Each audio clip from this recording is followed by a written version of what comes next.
सलाम जनाब। कैसे हैं आप? सब खैरियत से हैं? ठीक ठाक हैं? बड़े दिनों के बाद मुलाकात हुई आपसे। अच्छा, इस दफ़ा जो मैंने टॉपिक जो लिया है वो लिया है मैट्रिक्स की डिटरमिनेंट फाइंड करने का। और इसमें हम लोग जो है दो तरह के मैट्रिक्स मेथड जो है वो अप्लाई करेंगे। तो एक हमारा जो मेथड होगा वो होगा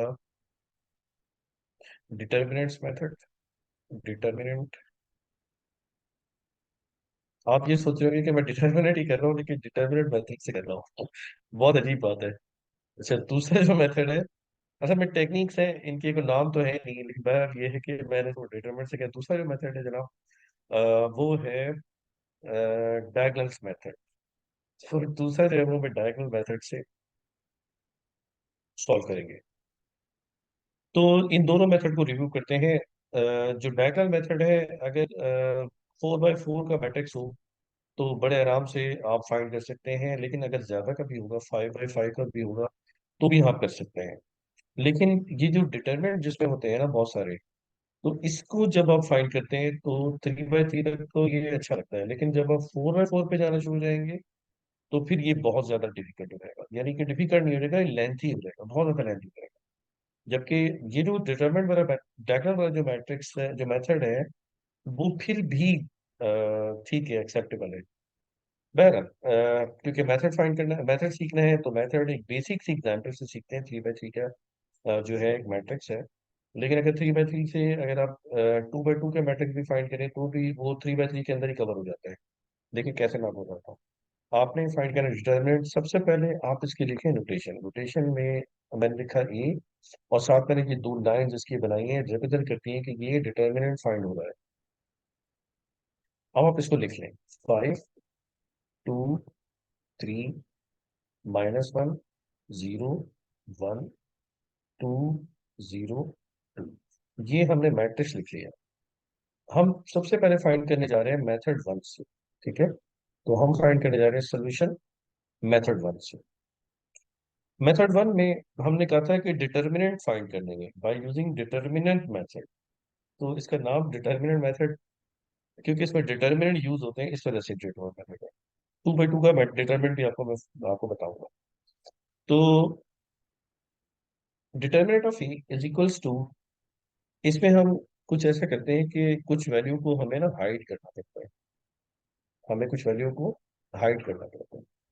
हाइड कैसे करना पड़ता है ये मैं अभी आपको बताता हूँ कि हम असल में जिस रो के भी हम जाएंगे ना, जैसे हमें रो और कॉलम को हाइड करके डिटर्मिनेंट बनाने पड़ेंगे, तो हमें किस तरह से इनको हाइड करना पड़ेगा, ये बात है असल में। तो पहला पॉइंट ही इसका यही है। तो इसको हाइलाइटर की मदद से हाईलाइट कर करके ना हाइड करना मैं आपको बताता हूँ। देखिए, पहला मैंने किया 5, यानी फर्स्ट कॉलम को मैंने हाइड किया। अच्छा, इसकी एक और चीज भी आप कह सकते हैं, जैसे मैं डिटरमिनेंट फाइंड करूंगा by using by using expanding matrix A by row one. Matrix, यानी ये जो मैट्रिक्स है, अगर मैं रो वन को एक्सपेंड करते हुए डिटरमिनेंट फाइंड करता हूँ, तो आप कह सकते हैं कि इस मेथड का नाम, जिसे मैंने डिटरमिनेंट मेथड कहा था, और जबकि मैं फाइंड डिटरमिनेंट ही करने जा रहा हूँ, तो आप ये कह सकते हैं by using expansion. By using expansion ये ज्यादा बेहतर रहेगा। ठीक है, तो क्योंकि इसमें इसमें रो को एक्सपैंड करते हैं, रो वन को मैं एक्सपैंड करूंगा, तो इस तरह एक्सपैंड करते हैं रो वन से। एक्सपैंड किस कुछ इस तरह करते हैं कि जो पहला एलिमेंट लिखा है ना 5, इसको हम हाइड, ये वाला इस नंबर को हम क्या करते हैं, सिर्फ यहाँ लिख देते हैं। मैंने 5 लिख दिया। अब मैं डिटरमिनेंट बनाऊंगा, इसलिए मैंने डिटरमिनेंट इसको कहा था कि डिटरमिनेंट मेथड। तो मैंने क्या किया, 5 को पहले मैंने लिख दिया। एक्सपैंड कर रहा हूँ रो वन से, इसीलिए मैंने 5 मैंने यहाँ लिख दिया।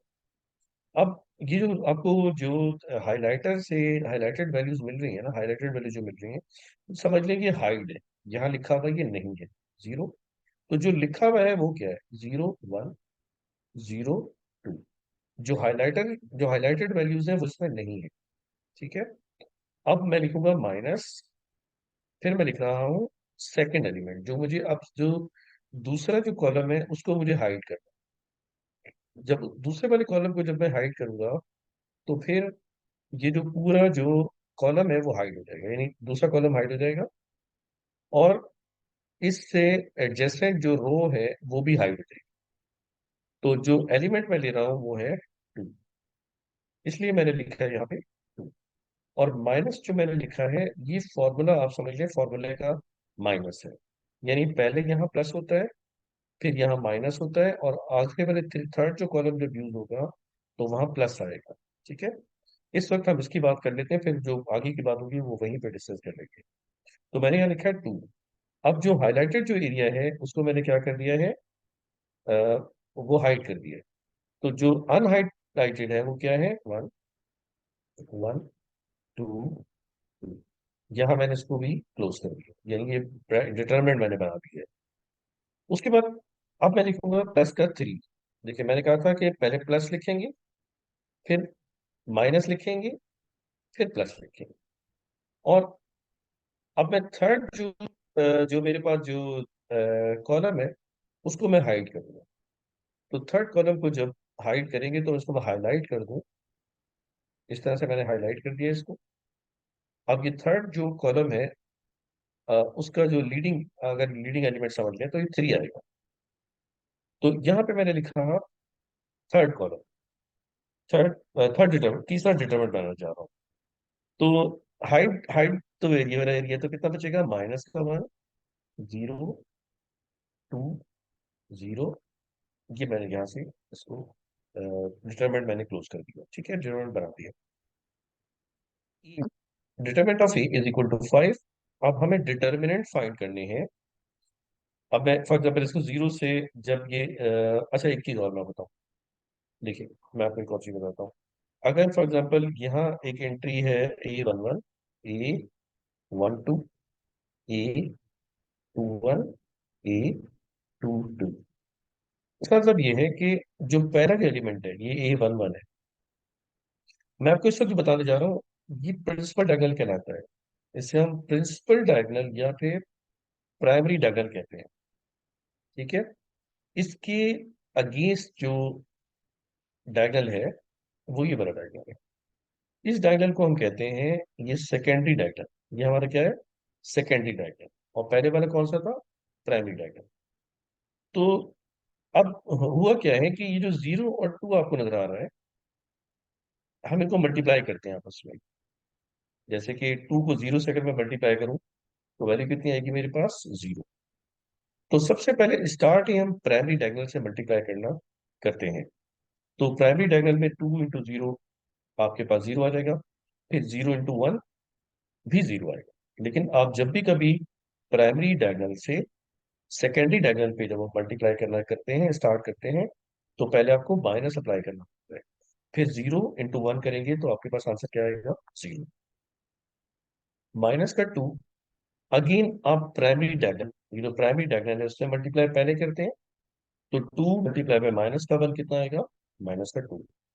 उसके बाद फिर आप जब सेकेंडरी डायगोनल की तरफ आएंगे तो आपको माइनस का साइन अप्लाई करना पड़ेगा। 2 × 1 2 आएगा। फिर आप +3 लिखेंगे, अगेन सेम, 0, -0। अच्छा जी, इज इक्वल टू, अब क्योंकि जब इनका डिफरेंस 0 है तो ये नंबर भी 0 आएंगे, 0 - 0 आंसर 0 आएगा। 5 × 0 भी आंसर 0 आएगा। आप किसी भी नंबर को मल्टीप्लाई करते हैं 0 से तो आंसर क्या आता है, 0। तो इस तरह से ये 0 आ जाएगा। फिर आप लिखेंगे -2। अब आपके पास यहाँ पे देखेंगे माइनस और माइनस दोनों क्या होते हैं, प्लस होते हैं। माइनस माइनस क्या होते हैं, प्लस होते हैं। तो आप इनको प्लस कर दें। जब आप प्लस करेंगे तो आपके पास कितनी वैल्यू आएगी, 4। लेकिन क्योंकि दोनों में साइन माइनस है, इसलिए आप यहाँ साइन भी माइनस लिखेंगे, ब्रैकेट क्लोज कर देंगे, +3 लिखेंगे। अब अगेन 3 - 3 0, सॉरी 0 - 0 0। और जब 0 3 से मल्टीप्लाई होगा तो भी 0। तो इस वजह से यहाँ पे मैं क्या लिख रहा हूँ, 0। ठीक है जनाब। तो ये अब फर्दर कैलकुलेशन हम करते हैं इसकी। इज इक्वल टू, 0 तो 0 रहेगा, ये है माइनस, और यहाँ भी है माइनस। तो माइनस माइनस क्या होते हैं, प्लस होते हैं, प्रोडक्ट में क्या होते हैं, प्लस होते हैं, जब हम मल्टीप्लाई करते हैं तो प्लस होते हैं। तो 2 4 जार 8 आएगा। ठीक है जी। उसके बाद यहाँ पे आपके पास +0 है। अब आप लिख सकते हैं कि आपके पास आंसर क्या आ रहा है, 8। तो इस तरह से आपने डिटर्मिनेंट फाइंड किया ए का। ये हमारा इसका आंसर आ गया है। अब इसी को with the help of calculator भी करते हैं। तो जब हम कैलकुलेटर की हेल्प से जब हम इसको सॉल्व करेंगे, तो इसके लिए हमें कैलकुलेटर में इनपुट करना पड़ेगा मैट्रिक्स जो हमें गिवन था, जिसका डिटरमिनेंट हमें फाइंड करना था। उसको हम पहले कैलकुलेटर को ये वैल्यू देंगे। देखिए मैंने ऑलरेडी पहले सॉल्व किया था इसको, और मैं इसको वापस से आपको बताता हूँ कैसे सॉल्व करना है। अब मैं यहाँ पे आऊंगा, क्या लिखा हुआ है हमारे पास, मॉड। मॉड प्रेस करूंगा। मॉड प्रेस करने के बाद यहाँ पे लिखा हुआ है मैट्रिक्स 6 पर, तो यहाँ मैं लिखूंगा 6। अब मुझे मैट्रिक्स ए पहले डिफाइन करना है, तो मैं लिखूंगा 1। और ये जो मैट्रिक्स है इसका जो ऑर्डर है, यानी कि डिमेंशन भी कहते हैं हम इसको, ऑर्डर भी कहते हैं, क्योंकि इसमें 3 रो और 3 कॉलम है, इसलिए हमारे पास जो मैट्रिक्स है वो 3 बाई 3 का है। तो मैं 1 प्रेस करूंगा वापस। अब ये 3 बाई 3 का मैट्रिक्स इससे, यानी कैलकुलेटर में मुझे सेव करना होगा। तो पहले मैं इसके एलिमेंट लिख लूँ, फिर मैं सेव करूंगा इसको। ठीक है। तो पहला एलिमेंट जो है वो कितना है, 5। दूसरा एलिमेंट है 2। तीसरा एलिमेंट है 3। फिर है -1। फिर है 0। फिर हमारे पास है 1। थर्ड रो में 2 है। थर्ड रो के सेकंड कॉलम में 2 है, सॉरी 0 है। और थर्ड रो के थर्ड एलिमेंट जो है वो है 2। अब देखें ये मैट्रिक्स मैंने लिख लिया है। अब मैं यहाँ पे जैसे AC प्रेस करूंगा तो ये मैट्रिक्स सेव हो जाएगा कैलकुलेटर की मेमोरी में। उसके बाद मैं शिफ्ट प्रेस करूंगा। शिफ्ट प्रेस करने के बाद यहाँ रेड में लिखा हुआ है मैट्रिक्स 4 नंबर पे। तो सारे फंक्शन इसके 4 में है मैट्रिक्स के रिस्पेक्ट से। तो according to this of the calculator, क्या प्रेस करूंगा, 4। मैट्रिक्स से सारे के सारे ऑप्शंस यहाँ मेरे पास आ जाएंगे। 7 पे लिखा हुआ है DET, इसका मतलब होता है डिटर्मिनेंट। मैंने 7 प्रेस करूंगा तो लिखा आ रहा है DET। अब मुझे यहाँ पे मैट्रिक्स प्रोवाइड करना पड़ेगा जो मैंने इनपुट किया था, जिसका मुझे डिटर्मिनेंट फाइंड करना है। तो मैं क्या करूंगा, Shift 4 वापस प्रेस करूंगा। यहाँ मेरे पास वापस से पूरी लिस्ट आ जाएगी। इस लिस्ट में 3 पर मैट्रिक्स ए है जो मैंने पहले डिफाइन किया था। अब मैं 3 जब पुट करूंगा तो मैट्रिक्स ए इसके अंदर लिखा हुआ नजर आएगा। ब्रैकेट में क्लोज करके इक्वल टू प्रेस करूंगा। तो आप देख सकते हैं कि यहाँ भी मेरे पास 8 इसका डिटर्मिनेंट आया है। तो इस तरह से हम इसको कैलकुलेटर से भी सॉल्व कर सकते हैं डिटरमिनेंट फाइंड करने के लिए। ठीक है जनाब। तो हमारे लिए आसानी हो जाएगी, हम अपने आंसर को वेरीफाई भी कर सकते हैं। अच्छा, अब इसके बाद हम आगे बढ़ते हैं इसको, क्योंकि हमारी बात हुई थी कि हम इसको दूसरे मेथड से भी सिंप्लीफाई करेंगे। तो जो दूसरा जो मेथड होगा, उससे मैंने कहा था कि वो डायगोनल मेथड मेथड है। अच्छा, ये जब भी कभी लिखा आता है कि find the determinant of the matrix, तो इसका मतलब होता है कि आप किसी भी मेथड से सॉल्व कर सकते हैं। जरूरी नहीं कि आपको मैट्रिक्स का वहां नाम लिखा हुआ है कि इस मैट्रिक्स से सॉल्व, इस मेथड से सॉल्व करके बताएं। ठीक है। अच्छा, कुछ मेथड जो है वो होते हैं जिनमें लिखा होता है कि नाम जो है वो ये वाला मैट्रिक्स है और इस तरह से इस मेथड से सॉल्व करें। लेकिन हमारे पास क्योंकि इसका कोई वर्किंग तो है, लेकिन हमने नाम अपनी तरफ से रखे हुए हैं, तो इस तरह से नाम जो है वो ज्यादा हमारे लिए इंपॉर्टेंट नहीं है। बहरहाल आगे बढ़ जाते हैं। मैंने इसमें इसलिए डिस्कस किया आपसे कि चले आपको चीजें जो है वो डिस्कस हो जाए, ज्यादा अच्छा रहता है जनाब। अब मैं दूसरे मेथड से कर रहा हूँ जिसको हम कहते हैं डायगोनल मेथड। मैंने लिखा A = अच्छा, ये मैंने देखा कहीं नहीं कि डायगोनल मेथड उसका नाम है। मैं आपको बता रहा हूँ अपने तौर पे। मैंने सिर्फ उसका इसलिए क्योंकि उसमें सारे डायगोनल यूज होते हैं, इस वजह से मैंने उसका डायगोनल का जो नाम है वो उसको दिया था। ठीक है। तो आप कहीं ये ना कहें कि ये डायगोनल मेथड है। -1, 0, 1, सारे एंट्री जितनी भी थी मैंने यहाँ लिख ली है, ऐसे करके। देखिए सारे मैंने एंट्रीज वापस लिख दी। अब मैं करूंगा ये कि ये 3 बाई 3 का मैट्रिक्स है, क्योंकि इसमें 3 रो है और 3 कॉलम। तो इसके जो फर्स्ट 2 कॉलम्स हैं, यानी आखिरी वाले कॉलम को हर वक्त हम छोड़ देते हैं, जो शुरू के जो कॉलम्स होते हैं उनको हम लिख लेते हैं। तो मैं लिख रहा हूँ वापस से 5, -1, 2। दूसरा जो कॉलम है वो है 2, 0, और जीरो। ठीक है, क्योंकि मैं इसका डिटर्मिनेंट फाइंड करने जा रहा हूं, इस तरह से मुझे मैट्रिक्स से हटा के इसको डिटर्मिनेंट की नोटेशन में लिखना होगा, इस तरह से। और इस एक जगह भी डिटर्मिनेंट लिखना होगा। अब मैं हाइलाइटर से आपको समझाने की कोशिश कर रहा हूं कि, यानी हम ये लिस्ट कर देते हैं कि डायगोनल कैसे बन रहे हैं। देखिए, एक तो प्रिंसिपल डायगोनल है, यानी प्राइमरी डायगोनल है, जो कि मैट्रिक्स के अंदर बने, जिसको हम पहले भी सीख चुके हैं, डिस्कस कर चुके हैं। दूसरा डायगोनल में, अच्छा, जो पहला डायगोनल है ना, उसमें तीनों एलिमेंट, क्योंकि 3 बाई 3 का मैट्रिक्स है, तो तीनों एलिमेंट मैट्रिक्स के अंदर बनेंगे। जो दूसरा जो डायगोनल है, उसमें एक कॉलम बाहर का यूज है, एक कॉलम बाहर का यूज होगा। इसी तरह से तीसरा जो डायगोनल होगा, उसमें बाहर के दो कॉलम यूज होंगे, दोनों कॉलम बाहर के यूज होंगे। ये जो डायगोनल्स हमारे हैं, इसे हम कहते हैं प्रिंसिपल डायगोनल या प्राइमरी डायगोनल। इसको मैं रिप्रेजेंट कर देता हूँ P1, P2 और P3 से। अब हाइलाइटर का इंक जो है वो चेंज कर देते हैं, यानी डिफरेंट हाइलाइटर ले लेते हैं और कोई सा लाइट कलर लेते हैं, जैसे कि ये कलर ले लेते हैं। और इससे मैं बाकी जो सेकेंडरी जो डायगोनल्स हैं, उनको उनको हम यहाँ हाईलाइट कर देते हैं, ताकि हमें कोई भी परेशानी नहीं हो इसको सिंप्लीफाई करने में। तो देखें, ये मैंने हाईलाइट कर दिया है। ये हमारा सेकेंडरी डायगोनल 1 है। इसमें देखें, जो इंटरनल जो उसके एंट्रीज हैं मैट्रिक्स की, जो हमें गिवन थी, वही यूज हुई। अब एक कॉलम बाहर का यूज होगा सेकेंडरी, सेकेंडरी यानी S2 के लिए, सेकेंडरी सेकेंड कॉलम के लिए। और थर्ड जो डायगोनल है वो इस तरह करके बनेगा, उसमें दो कॉलम बाहर के यूज होंगे। तो ये आपने देखा कि हमने यहाँ पे हाईलाइट कर दिया उन डायगोनल्स को जिनसे हमें वर्किंग करनी है। ये है S1, इनके नाम दे देते हैं S2, और तीसरा है S3।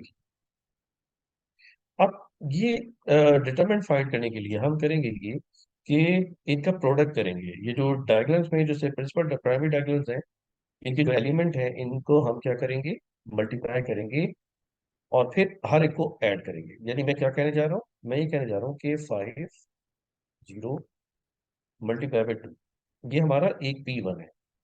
अब मैं इनका प्रोडक्ट किया है, मैं इनके एलिमेंट का प्रोडक्ट किया है, फिर प्लस, अब मैं P2 जो लिखा हुआ है, वो है 2 मल्टीप्लाई बाय 1 मल्टीप्लाई बाय 2। ठीक है, फिर मैं लिखूंगा प्लस। थर्ड हमारा जो प्रिंसिपल डायगोनल है, अच्छा, थर्ड क्यों, क्योंकि जो पहला जो मैं किस तरह थर्ड कह रहा हूँ मैं, क्योंकि जो पहला बने था वो यही हमारा बनेगा। यहाँ से जो मैट्रिक्स के अंदर बन रहा है, ये पहला वाला है P1, हमने नाम भी रख दिया P1, तो हमें कंफ्यूजन नहीं होनी चाहिए। ठीक है, अच्छा, थर्ड वाला, थर्ड ये P2, वो है 3 - 1 0, तो 3 मल्टीप्लाई बाय -1 मल्टीप्लाई बाय 0। अब हमने तीनों प्रिंसिपल डायगोनल्स के प्रोडक्ट का सम लिख दिया। अब हम लिखेंगे माइनस। माइनस लिखने के बाद सेकेंडरी जो हमारे जो डायगोनल्स हैं, जो इस मैट्रिक्स में बने हैं, उनका हमें प्रोडक्ट करना है। सिमिलर लाइक जैसे हमने अभी किया था P1 के लिए, सेम सेकेंडरी के लिए भी करना है। तो 2 multiply by 0 multiply by 3 plus 0 multiply by 1 multiply by 5 plus 2 multiply by -1 then multiply by 2, और इसको हम क्लोज कर देंगे ब्रैकेट। तो आप देखें कि हमने तीनों के तीनों दोनों जो डायगोनल, यानी कि तीन डायगोनल सेकेंडरी के, सेकेंडरी डायगोनल्स तीनों, और तीनों प्राइमरी डायगोनल्स को हमने आपस में मल्टीप्लाई करके ऐड कर दिया है, इज इक्वल टू। अब इनका प्रोडक्ट कर देते हैं। जैसे कि अगर कहीं जीरो होगा ना, ये तीनों एंट्रीज में कहीं भी जीरो होगा, तो आंसर क्या आएगा, जीरो आएगा। कोई भी नंबर जब जीरो से मल्टीप्लाई होता है तो आंसर जीरो आता है। आप देखें, 2 1 2, 2 2 4, हमारे पास यहाँ क्या आएगा, 4। फिर आप देखें प्लस, यहाँ पे एक जीरो मौजूद है, ये वाला भी। इस जीरो से ये पूरी टर्म जीरो हो जाएगी, तो इसलिए यहाँ आएगा जीरो। मैं इसको यहाँ से ब्रैकेट से इससे अलग कर देता हूँ। जितने भी प्राइमरी डायगोनल्स थे, सेकेंडरी डायगोनल में लिखने लगा हूँ, माइनस की साइन में लिखेंगे। फिर ब्रैकेट ओपन कर लिया, यहाँ पे एक जीरो मौजूद है, जिससे ये पूरे के पूरे क्या रहेगा, जीरो। अगर जीरो ना हो तो जो प्रोडक्ट आएगा वही प्रोडक्ट लिखना होगा, प्लस। यहाँ पे भी जीरो है, इस वजह से ये भी जीरो हो जाएगा। अब आखिर वाले में देखें, 2 टू द 4, और फिर माइनस का 1 भी है, इसलिए ये -का 4 आएगा। तो यहाँ आएगा -का 4।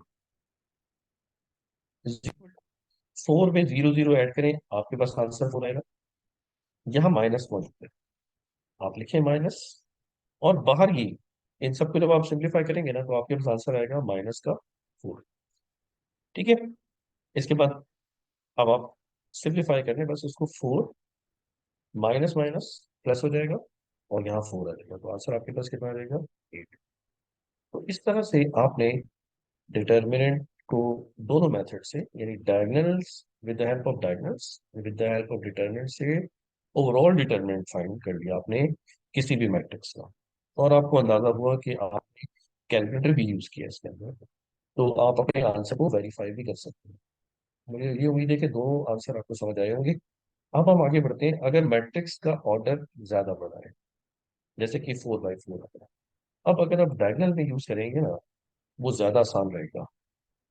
अगर आप जिस तरह अगर आप with the help of determinants करेंगे, तो डिटर्मिनेंट से ये प्रॉब्लम लेंदी होगा। ठीक है।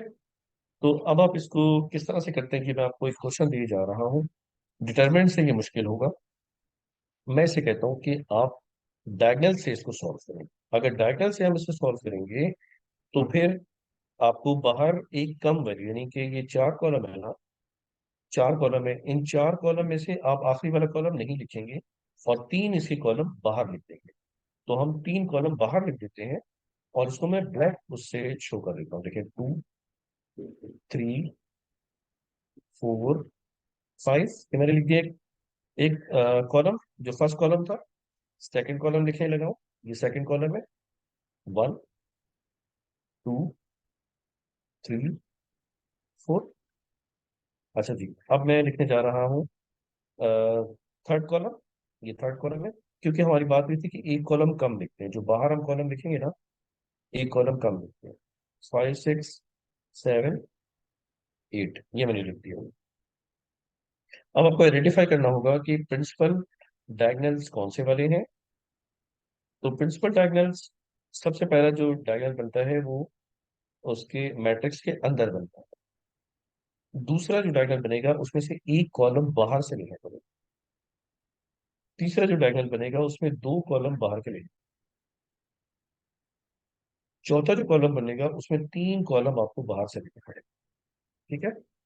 इस तरह से ये आपके पास P1, P2, P3 और P4 बन गया। देखिए, ये P1 है, ये P2 है, ये P3 है, और ये P4 है। ये मैं बताऊं, ये आसान मेथड है। अगर आप ढूंढने लग गए determinant with help of determinant, तो वो थोड़ा मुश्किल होगा। मतलब वो मुश्किल नहीं होगा, उसमें टाइम बहुत ज्यादा लग जाएगा आपका। आप काफी देर तक सॉल्व करते रहेंगे। लेकिन सबसे पहले डायगोनल बनेगा, वो हर कॉर्नर से बनते हैं। जैसे कॉर्नर है, ये कॉर्नर है, इस कॉर्नर से उस कॉर्नर तक एक आपका डायगोनल बनेगा।